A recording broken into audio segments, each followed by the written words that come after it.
Welcome to The Creative Influencer, where we discuss all things creative with an emphasis on influencers. The Creative Influencer is hosted by John Pfeiffer. John is an entertainment attorney in Santa Monica, California, who represents influencers and other creatives.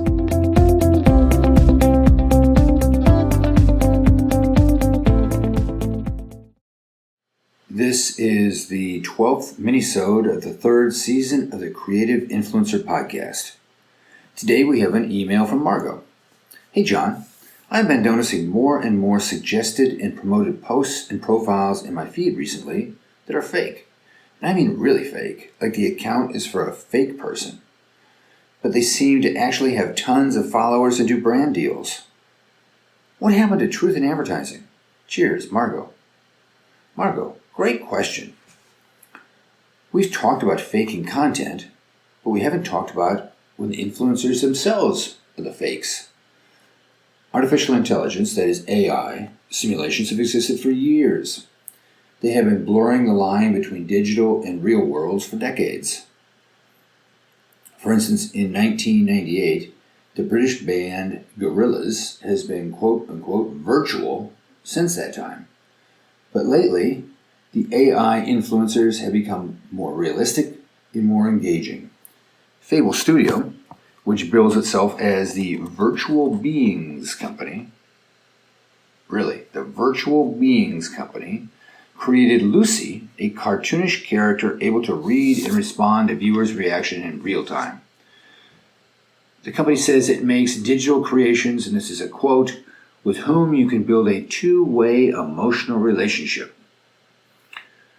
A year or so ago, Xinhua, a Chinese government media outlet, introduced a virtual news anchor saying it, quote, can work 24 hours a day, close quote.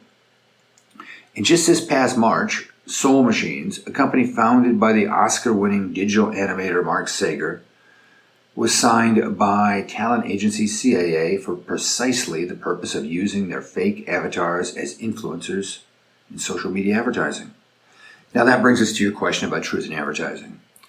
The FTC, the Federal Trade Commission, acknowledged in a statement to the New York Times that it, quote, hasn't yet specifically addressed the use of virtual influencers, close quote, but said companies using characters for advertising should ensure that, again, quote, any claims communicated about the product are truthful, not misleading, and substantiated.